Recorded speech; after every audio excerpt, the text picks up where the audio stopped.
करके वॉश भी किया जा सकता है और फिर से उसकी रीइंस्टॉलेशन की जाती है। HEPA filters are what? High efficiency particulate filters, और नॉर्मली ये जो फिल्टर्स हैं they are able to filter the air particulates या एयर कंटामिनेंट्स जो हैं उनको भी फिल्टर करने के लिए दीज आर केपेबल, और normally they are applied into the biological labs. फिर कुछ उसकी प्रिकॉशंस हैं कि जो पाइपेट्स हैं वो डिस्पोजेबल यूज करते हैं। अब यहाँ पे इन खातून ने ये इनके हाथ में पाइपेट मैन है, this is the pipette man, और दिस इज इलेक्ट्रॉनिक पाइपेटर। हमारे पास नीचे लैब के अंदर वो एक बल्ब होता है जो आप ग्लास पाइपेट के ऊपर अटैच करते हैं, इसके अलावा एक वो दूसरा प्लास्टिक का होता है जो आप अटैच करके काम करते हैं, वो मैनुअल है। This is electric pipette man. इसके आगे डिस्पोजेबल पाइपेट यूज करते हैं, पैकेट में से उसको निकालते हैं, इस्तेमाल करते हैं, उसको फेंक देते हैं सेल कल्चर में to avoid the contamination.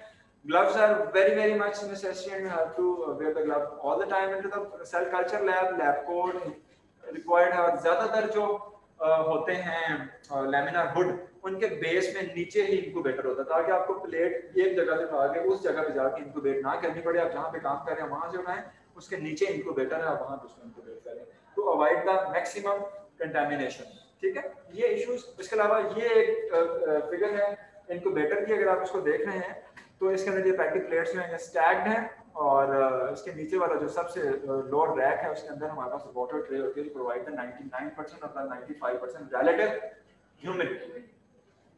This is about it.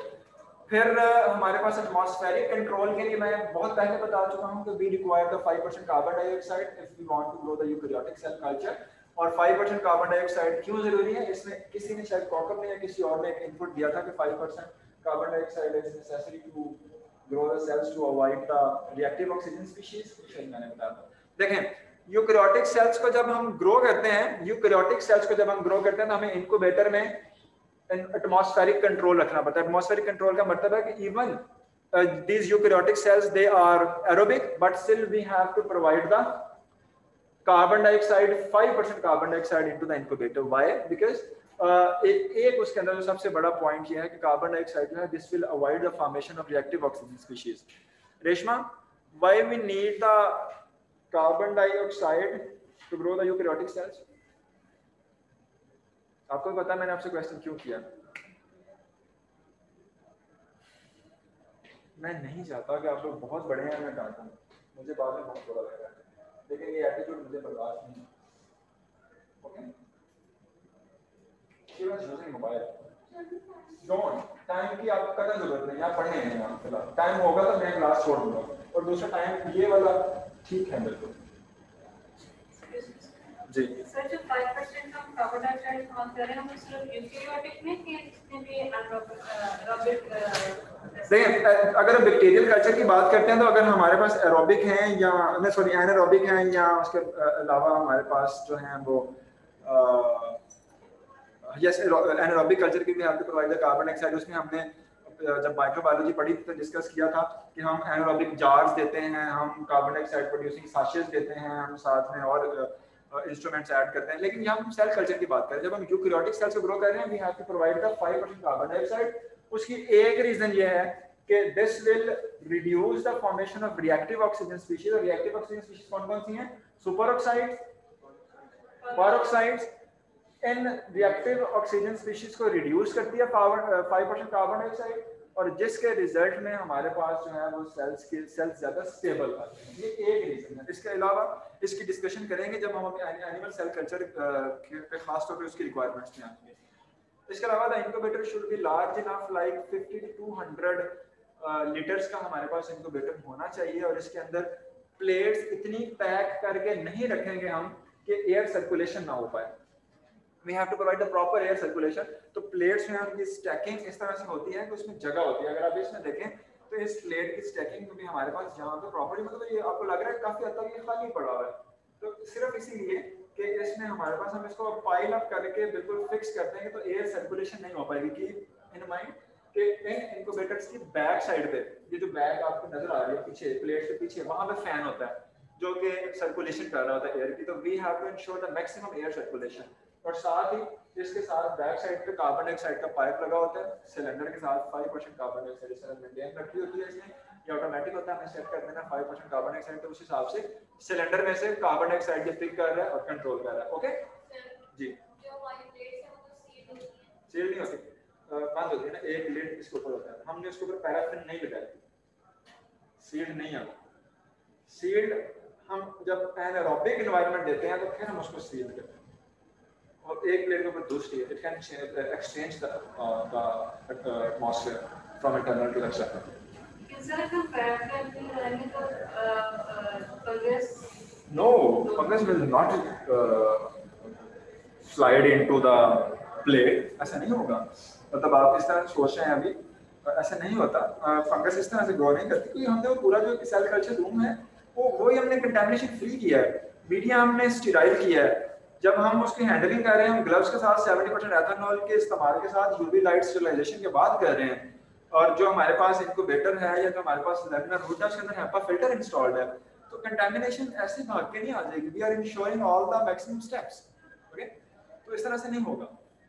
और इसके अलावा जो टेम्परेचर है that should be plus minus only plus minus 0.5%। Temperature variations नहीं आने चाहिए, because eukaryotic cells they are very much sensitive. Temperature variation will destroy the cells, their morphology, their metabolism. तो सिर्फ 0.5% तक हमारे पास ऑप्शन है। It should be stainless steel and easily clean. जो इनको बेटर है ये स्टेनलेस स्टील की इसका इंटीरियर हुआ करता है। अगर आप ये देखें तो इसका इंटीरियर स्टेनलेस स्टील का है, इसकी क्लीनिंग बहुत इजी है। इसको हम हर 24 घंटे के बाद या जब एक्सपेरिमेंट चेंज होता है, इसको प्लेट्स और ये रैक्स बाहर निकाल के स्प्रे किया करते हैं 70% एथेनॉल के साथ स्प्रे। उसके बाद टिश्यू के साथ सारा वॉश स्प्रे के साथ उसको वाइप करके और फिर हम उसको बंद करते हैं। और फिर इस इनक्यूबेटर के अंदर भी यूवी लाइट का ऑप्शन मौजूद होता है। इसका डोर बंद करके बाहर से यूवी लाइट ऑन कर देते हैं for 30 minutes, for 15 minutes, whatever you want. इसको उसके बाद ये ऑपरेशन, तो अब कंटामिनेशन के चांसेस मजीद रिड्यूस होते जा रहे हैं। ओके सर एक क्वेश्चन, करेक्ट। सर हम 75% एथेनॉल क्यों इस्तेमाल करते हैं? 70%। ये क्वेश्चन डिस्कस हुआ था जब हमने माइक्रोबायोलॉजी पढ़ी थी कि why we don't use the 95% ethanol, we use only 70% ethanol. 70% ethanol के साथ वाटर मिक्स्ड है, और water with ethanol that is more useful to coagulate the proteins of the microorganisms, क्योंकि ये इजीली परमिएट करेगा इनटू द सेल। 70% अगर easily permeate करेगा that will easily coagulate the proteins of the microorganisms. Microorganisms की protein coagulate हो जाएंगे तो they will die. 90% जो है वो हमारे पास लेस एफिशिएंट है इन पॉइंट ऑफ स्टरलाइजेशन। इससे मैंने पढ़ा था कि जो अल्कोहलिक जो स्टरलाइजेशन के इस्तेमाल होता है वो होता है कि सेल वॉल क्रिस्टल के सेल डेथ हो जाती है, तो उसको फर्क नहीं पड़ना चाहिए। क्यों? सेल डेथ तो दोनों। देखिए जब हम डीएनए आइसोलेट करते हैं लैब के अंदर, डीएनए आइसोलेट किया मॉलिक्यूलर बायोलॉजी के लैब में, एंड स्टेप पे आप 70% एथेनॉल के साथ वॉशिंग करते हैं। क्यों? To remove the protein contamination. Why? In the 70% ethanol proteins are more soluble as compared to 95%. ये एक लॉजिक है। तो अगर प्रोटीन्स ज्यादा soluble हैं 70% में, proteins of the microorganism will coagulate or dissolve into the 70% ethanol, ultimately microorganisms को हो जाएगी डेथ। ये हम चाहते हैं। तो सर हम प्रोटीन के लिहाज से देखना चाह रहे हैं उसके सेल वॉल, ये उसका मोड ऑफ एक्शन है, प्रिंसिपल है उसका। ओके दूसरा जो आपने बात की है सेलुलर मेम्ब्रेन, सेल वॉल की, तो उसमें भी सेल वॉल से पास थ्रू करके एथेनॉल जो है वो सेलुलर मेम्ब्रेन के अंदर एम्बेडेड प्रोटीन्स को डिस्ट्रॉय करता है। अल्टीमेटली क्या हो रहा है साथ वाली क्लास में? नहीं जैसे कोऑर्डिनेटर को अपने चुप रहा है, उठो, मेरे को बहुत डिस्टर्बेंस आ रही है साथ वाली क्लास में, तो जरा शट अप कॉल देके खुद ना जाना। Okay, this is a diagram for the inverted microscope. इसके अंदर अगर आप देखें तो इस माइक्रोस्कोप में ये स्टेज है, आपको नजर आ रहा है यहाँ पे सबको, ये स्टेज है, स्टेज के ऊपर लाइट सोर्स है। This one, this is the light source. Stage के ऊपर आप प्लेट रखेंगे और स्टेज के नीचे जो है वो ऑब्जेक्टिव लेंस है। आमतौर पर जो लैब के अंदर मौजूद माइक्रोस्कोप्स होती है वो उलट होता है, उसमें लाइट सोर्स स्टेज के नीचे होता है, यहाँ पे लाइट सोर्स ऊपर है। अब मेरा आपसे सवाल ये है कि why we need to use the inverted microscope in the cell culture? My question is that why we need to use the inverted microscope in the cell culture? Sir अभी वो जो सेल होते हैं उनको ऊपर से देखते हैं, ये कैसे हैं, ऑब्जेक्टिव लेंस में नीचे जी। ऑनलाइन ऑडियंस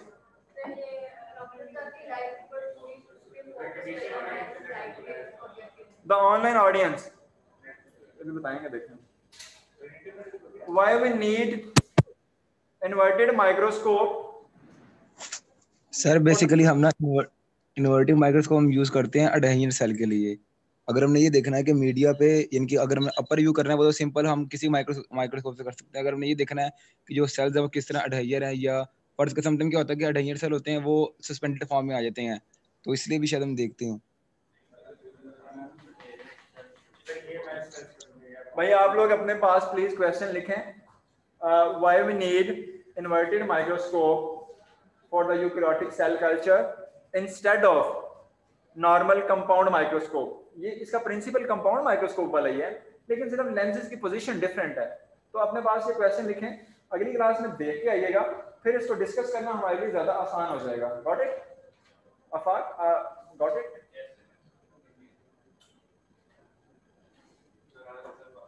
अफाक जो है ना बड़ा स्मार्ट हो गया।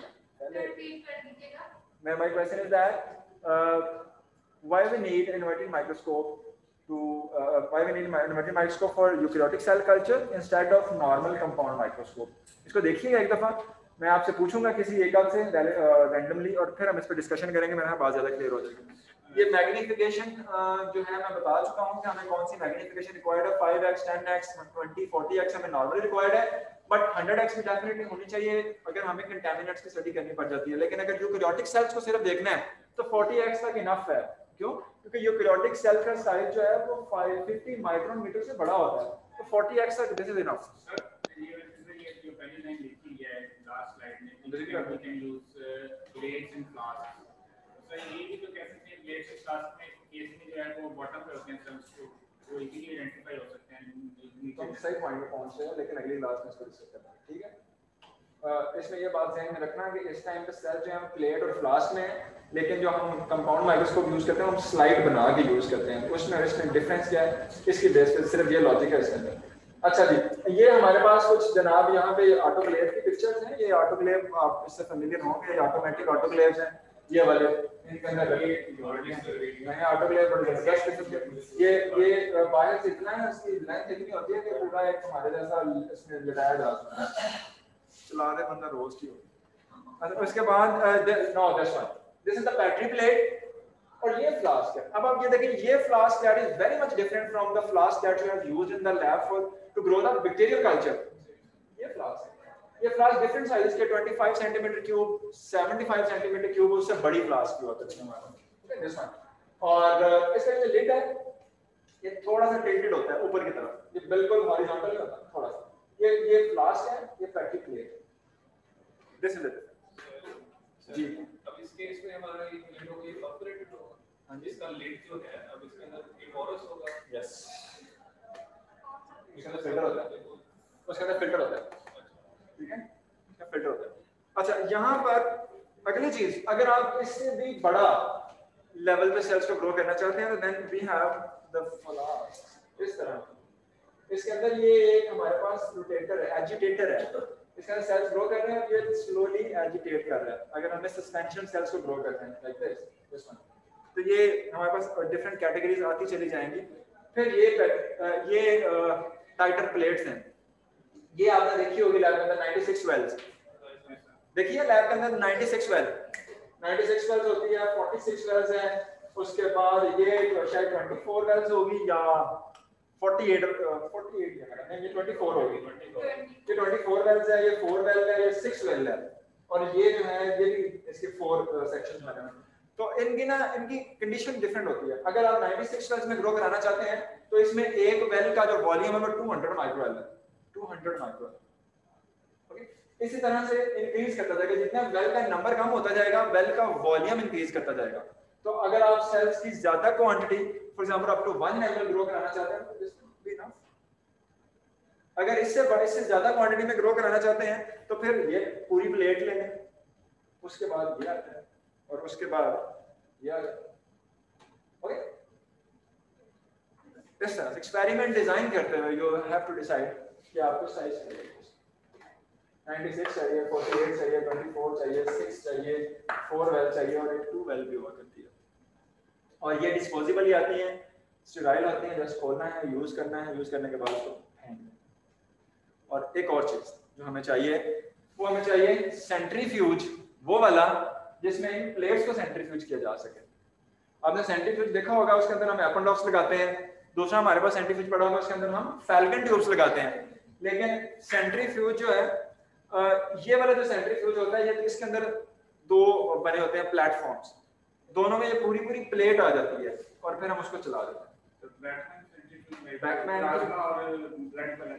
मुख्तलिफ कंपनीज हैं, मुख्तलिफ कंपनीज हैं, बैकमैन का, हर्मल का है, सिग्मा का है, जिससे 4 पैकेट बनी आती हैं। हाँ, बैलेंस करके उसको। यस, और इवन एक ही सेंट्रीफ्यूज है, उसके अंदर राउट चले जाओ जल्दी से, एक ही सेंट्रीफ्यूज के अंदर हम मल्टीपल राउटर लगा सकते हैं। सेंट्रीफ्यूज वाला करना है तो उसको खोल के सेंट्रीफ्यूज वाला राउटर लगाएं, उसके अंदर इसका करना है तो खोल के उसको लगा दें। There are multiple routers that can be used for this purpose. Again here these are different slides. इसके अंदर अगर आपको देखें तो इस स्लाइड पे शायद कलर डिफरेंशिएशन इतना शो नहीं हो रहा। कलर आपको पता चल रहा है कि this is shocking pink, this is yellowish reddish और this is yellow. Again here ये शॉकिंग पिंक जो है एट द 0 पॉइंट, मीडिया का कलर ये होता है नॉर्मली। उसके बाद when cells are growing there, they are depleting the nutrients and they are producing the waste. Cell का कलर जो है ये टर्न हो जाएगा टुवर्ड्स येलोइशनेस, और यहाँ पे आके दिस इज येलो, और ये कलर हमें बता रहा है कि all the nutrients has been depleted, waste material has been accumulated, now there is no space or no nutrients to grow the cells again. Now this is the time to remove this media and to change the media. और change करने का तरीका हम पीछे पढ़ चुके हैं कि हमने सेंट्रीफ्यूज करना है, अगर सस्पेंडेड सेल्स है उसके लिए क्या करना है, अगर एडहेरेंट सेल्स है तो उसके लिए ट्रिप्सिन का यूज करना है, पढ़ चुके हैं। Good, this is also a heating media, ये हीटर है, ये हमारे पास हॉट प्लेट नीचे लैब में भी पड़ी हुई है इस तरह की, ये सेंट्रीफ्यूज का एग्जांपल है। And this was all about for this one. अगला जो है this is about the animal cell culture, जो अभी पढ़ने लगे हैं। यहाँ तक कोई मसला मसाइल, कोई क्वेश्चन, कोई इशू? ये थोड़ी सी मैं चीज़ मिस कर रहा हूँ इस कोर्स के लिए। हमारे पास एक लैब होनी चाहिए थी इसके साथ, और उसके अंदर हम इसके लैब सेशन होने चाहिए जिसमें आपको सारी चीज़ें दिखा सकूँ, because this is more experimental as compare to the practical. मैं ज़्यादा क्लियर कर सकता हूँ easily, but still we have to manage. I will try कि मैं आपको ज़रा अपने एक्सपीरियंस के हवाले से बताता चला जाऊँ। If you guys have any question, any confusion, you just ask. मैं मुझे नहीं कहा अपने रिसोर्स है, मुझे बताना, मैं ले जाऊंगा, मैं वहां पे मैं लेके जा सकता हूं, मैं लेकर स्लाइड कर देता हूं रिसोर्सेस है, हम मुझे लॉग इन करते हैं। फिर आप ऐसे क्या करते हैं? बच्चे करते हैं भाई, आगे वहां बच्चे इतनी बुरी ट्यूब छोड़ के आते हैं पीडीएफ करना चाहिए नहीं। अगला है जी एनिमल सेल कल्चर मीडिया। तो हमने बेसिक रिक्वायरमेंट्स पढ़ ली, मीडिया क्या होता है हमने पढ़ लिया, मीडिया प्रिपेयर कैसे करना है, स्टेराइल एनवायरनमेंट्स कैसे मेंटेन रखने हैं वगैरह वगैरह, ये बात हो गई। अगली बात जो हम करने जा रहे हैं that is about the animal cell culture. और एनिमल सेल कल्चर की मीडिया रिक्वायरमेंट्स क्या हैं, न्यूट्रिएंट्स क्या होने चाहिए, बनाना कैसे है, कितनी टाइप्स हो सकती हैं, किस एनिमल। अब एनिमल सेल कल्चर की अगर बात करेंगे तो उसमें इंसेक्ट्स भी आएंगे, मेमिलियन सेल्स भी आएंगे। एनिमल सेल कल्चर में ह्यूमन की बात करेंगे तो डिफरेंट टाइप्स ऑफ सेल्स आएंगे, फिब्रोब्लास्ट आएंगे, एपिथेलियल सेल्स आएंगे, न्यूरोनल सेल्स आएंगे। तो हर टाइप के सेल की अलग से रिक्वायरमेंट होगी। ग्रो ब्लड सेल्स आएंगे, blood cells are the suspended cells, बाकी जो एपिथेलियल होंगे they would be the adherent cells. तो रिक्वायरमेंट डिफरेंट होंगी। अभी हम ये इसमें पढ़ेंगे कि एनिमल सेल कल्चर मीडिया में मीडिया रिक्वायरमेंट्स क्या है, मीडिया को बनाना कैसे है वो भी पढ़ेंगे, और मीडिया के अंदर कौन कौन सी चीजें जो हैं वो नेसेसरी हैं। यहाँ पे हम पढ़ेंगे कि why we need to add the serum. Serum जो है वो अगर सीरम फ्री मीडिया है तो उसको उसमें क्या ऐड करना है, अगर रिड्यूस सीरम मीडिया है तो उसमें क्या ऐड करना है, और अगर इनरिच सीरम मीडिया है तो उसका हमारे पास क्या डिफरेंस आएगा। This is like that a culture medium, that is the medium that provides necessary nutrients, growth factors, hormones for the cell growth. Because if you are growing animal cells, इन्हें सिर्फ nutrients नहीं चाहिए होंगे, इन्हें hormones भी चाहिए होंगे growth के लिए। So we have to provide all the required stuff. इसके अलावा हमें pH रेगुलेट करनी है। अगर pH वेरी होगा, I told you eukaryotic cells are very sensitive cells. They must affect. और osmotic pressure, definitely in animal cells they do not Excuse have me, sir. जी sir आप सेकंड स्लाइड शेयर नहीं किया आपने, वो share करते हैं हमसे। और कोई मतलब बोल रहा मैंने की हुई थी अपनी तरफ से, लेकिन वो पता नहीं मेरी तरफ से क्यों नहीं। Okay, this is a culture medium that provides the nutrients, growth factors, hormones for the cell growth, and it regulates the pH, osmotic pressure, because you know that animal cells, they do not have a cell wall, so osmotic pressure that must be considered. Depending upon the quantity of the serum, animal cell media that can be divided into three types: basal media, reduced serum media, and the serum free media. इनकी detail देखते हैं जरा, लेकिन पहले ये देख लें कि सीरम है क्या। What is serum? आप लोगों ने मुझे बताया था पिछली क्लास में कि सीरम क्या है, और सीरम और प्लाज्मा का डिफरेंस आप लोगों ने मुझे बताया था। सीरम जो है, actually why we need to add the serum into the animal cell culture medium, we add the serum as serum is the source of the growth. ये एडहेजन फैक्टर्स प्रोवाइड करता है जिसकी वजह से सेल्स जो हैं, जो adherent cell lines हैं, they used to adhere their cells with the surface of the Petri plate and with the surface of the flask. इसके अलावा serum is the source of hormones, lipids, other minerals which are present in the serum. Serum also regulate the cell membrane permeability. Serum cell permeability को भी regulate करता है। इसके अलावा serum as a carrier for lipid, enzymes, micronutrients and trace elements के तौर पे हम इसको ऐड करते हैं। और मारूफ आप सो रही हैं? मारूफ मेरी बिल्कुल आवाज इतनी सुरीली नहीं है, डोंट डू दैट। अच्छा मैं आपकी जगह ना आगे ना बैठाऊं आपको, इधर उठवा दी, तुम आगे फ्री में बैठ गए, चलो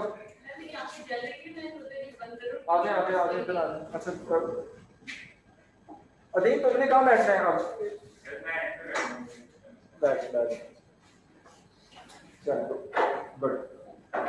Okay, so serum is the source of multiple factors involving the growth factors, adhesion factors, hormones, lipids, micronutrients, enzymes, या इसके अलावा trace elements even serum के अंदर मौजूद हैं।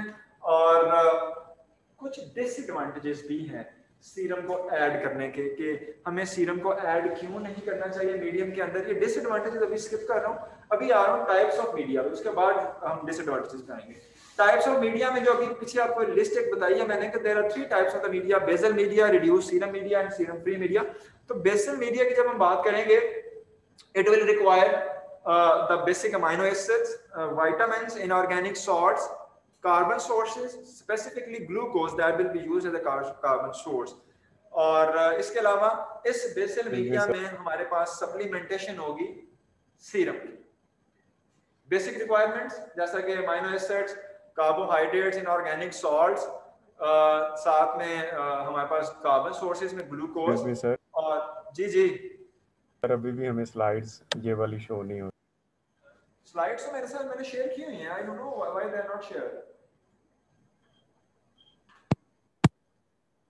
सर अभी फर्स्ट स्लाइड शो हो रही है बस। सर स्लाइड मूव नहीं कर रही। अब शो हो रही है? यस सर अब ठीक है। गुड, मुझे बताते जाइएगा, पता नहीं कोई टेक्निकल एरर आया है। तो बेसल मीडिया सिर्फ याद रखिएगा कि बेसल मीडिया में सारी की सारी चीजें मौजूद होंगी, starting from the amino acids to carbohydrate to inorganic salts plus serum, basal media. दूसरा आएगा रिड्यूस्ड सीरम मीडिया, और रिड्यूस्ड सीरम मीडिया में हमारे पास क्या होगा? Reduced serum media are the basal media formulations. These are enriched with the nutrients and some other animal derived factors which reduce the amount of serum that is needed. तो जितना serum हमने basal media में add किया है उससे कम quantity में serum हम इसमें ऐड करेंगे। क्यों? क्योंकि इस टाइप के मीडिया में we have added other animal derived factors. तो अब हमारे पास सीरम की क्वांटिटी जो है वो कम से गुजारा हो जाएगा। So that's why this is termed as reduced serum medium, basal reduced serum. और तीसरा है serum free media. Serum free media actually इसमें हम क्या कर रहे हैं कि सीरम को बिल्कुल अवॉइड कर रहे हैं, सीरम को रिप्लेस कर रहे हैं with the appropriate nutritional and hormonal formulations. और जैसा कि हाइपोडोमा सेल लाइंस या वायरल होस्ट सेल लाइंस के लिए हम जो मीडिया बनाते हैं, ये सीरम फ्री मीडिया होता है, इसके अंदर हम सीरम को रिप्लेस करते हैं with the appropriate nutritional and hormonal formulations, और सीरम जो है उसकी क्वांटिटी, तो on the basis of the concentration of serum media can be divided into 3 categories, basal, reduced serum and serum free media. Got it? कोई मसला मसाइल? Animal derived factors में अभी अगर हम जो सीरम की बात करें तो उसके अंदर हमने मल्टीपल चीजें पढ़ी हैं कि सीरम के अंदर कौन कौन सी चीजें हो सकती हैं। फॉर एग्जांपल सीरम के अंदर सर्टेन हार्मोन्स, सर्टेन लिपिड्स, और इसके अलावा जो सीरम के अंदर कुछ रेगुलेटरी एंजाइम्स हैं। अगर हम क्यों करें कि ये हार्मोन्स और रेगुलेटरी एंजाइम्स सेपरेटली एनिमल्स के ब्लड में से एक्सट्रैक्ट कर लें और एक्सट्रैक्टेड फॉर्म में ऐड कर दें, not the pure serum, serum add ना करें, लेकिन जो डिराइव्ड न्यूट्रिएंट्स हैं या जो डिराइव्ड हमारे पास हार्मोन्स हैं या डिराइव्ड एंजाइम्स, अगर इनको ब्लड में से एक्सट्रैक्ट करें और मीडिया में ऐड कर दें तो हमें सीरम की जरूरत फिर नहीं रहेगी ना। ओके, तो these are the animal derived factors. Okay, yes Hassan, मैं अगली स्लाइड पे आया हूँ, स्लाइड शो हो रही है, advantages and disadvantages. Yes sir, अब ठीक है, पहले मसला था। गुड, तो ये एडवांटेजेस और डिसएडवांटेजेस इकट्ठे ही पढ़ेंगे। अभी मैं डिसएडवांटेजेस भी स्किप किए हैं और ये एडवांटेजेस भी स्किप करेंगे। उसके बाद आगे चलते हैं कि एनिमल सेल कल्चर मीडिया पे we have to maintain the pH, और इसमें ये याद रखिएगा कि जो मेमिलियन सेल कल्चर्स हैं या मेमिलियन सेल लाइंस हैं, they usually grow at the pH that is 7.4 pH पे ग्रो किया करती हैं। इसके अलावा जो ट्रांसफॉर्म्ड सेल लाइंस हैं, कैंसर सेल लाइंस हैं, they will grow on the pH from 7 to 7.4, यानी कि ये एसिडिक एनवायरनमेंट में ग्रो करती हैं transformed cell lines. So we have to maintain the pH accordingly. जी, how 7 to 7.4 as compare to 7.4। देखें यहाँ पे ना बच्चे 7.4, ये 7.0 जो हमारे पास वो होगा न्यूट्रल, 7.4 बेसिक होगा। तो अगर हम ये कहें कि 7.4 की बजाय चीज 7 पे ग्रो करे, उसका मतलब इसकी निस्बत एसिडिक है, ये बात है, ठीक है यूं। तो इसके अलावा कुछ फिब्रोब्लास्ट सेल लाइंस जो हैं, they prefer slightly basic environment 7.5 pH से 7.7। फिब्रोब्लास्ट जो सेल है, ये फिब्रोब्लास्ट कौन से सेल होते हैं कॉकअप? कॉकअप ने बताया है कि फिब्रोब्लास्ट सेल्स जो होते हैं या कार्टिलेजिनस या कार्टिलेज फॉर्मिंग सेल्स हुआ करते हैं fibroblast. Do you agree with it all of you? No sir, no sir. हां, क्या होता है कामरान? सर बेसिकली जब हम जो फिब्रोब्लास्ट होते हैं, ये हमारे पास वो सेल्स हैं जब बोन फ्रैक्चर होती है ना, तो उस पॉइंट पे आकर ये एडिशन करते हैं जहाँ पे केलस फॉर्मेशन होती है।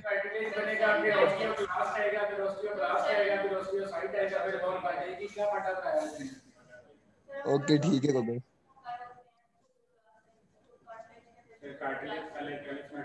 कामरान, बात तुम्हारी भी बिल्कुल ठीक है, लेकिन तुमने कान को ऐसे करके पकड़ा है, उसने इस तरफ सीधा पकड़ लिया। तो ये वाटर कूलर तुम दोनों का हुआ। उसके बाद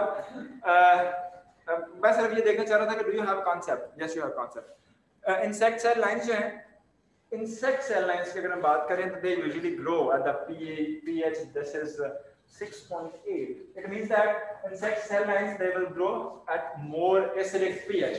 तो यहाँ पे pH आप देखेंगे कि different cell lines even mammalian ये सारे यूकैरियोटिक एनिमल सेल लाइंस ही हैं, इसमें भी वेरी करता है कि कौन सा सेल आप ग्रो कराना चाह रहे हैं, इसके लिए कौन सी pH प्रोवाइड करनी है, और pH का बड़ा माइन्यूट सा डिफरेंस जो है वो सेल्स को इफेक्ट कर सकता है। जैसे कि 7 ये देखा हमने कि mammalian cells 7.4 पे जो ट्रांसफॉर्म्ड हैं cancerous they will grow maximum 7.0 to 7.4 की रेंज में ग्रो करेंगे। तो ये चीजें जो है हमें सेल कल्चर में बड़ा कंसीडर करनी पड़ेंगी, और हम इसको रैंडमली बिल्कुल ग्रो नहीं करवा सकते। भी आपको कीप एन आई और at each and every step. जब सेल्स ग्रो करना शुरू कर जाते हैं तो सेल्स क्या करते हैं कि ये मेटाबॉलिज्म स्टार्ट करते हैं, मेटाबॉलिज्म के रिजल्ट में पीएच वेरी कर जाती है, या पीएच ड्रॉप हो जाती है या पीएच इंक्रीज कर जाती है, तो हमें फिर भी उसको एडजस्ट करना पड़ता है। ओके, तो ये मल्टीपल चीजें आगे आती चली जाएंगी with the passage of time, और हम इसको डिस्कशन करते रहेंगे। कोई मसला मसाइल तो नहीं? तभी तुम सो रहे हो मेरे सामने बैठ के? मुझे लगता है बात बढ़ गई है।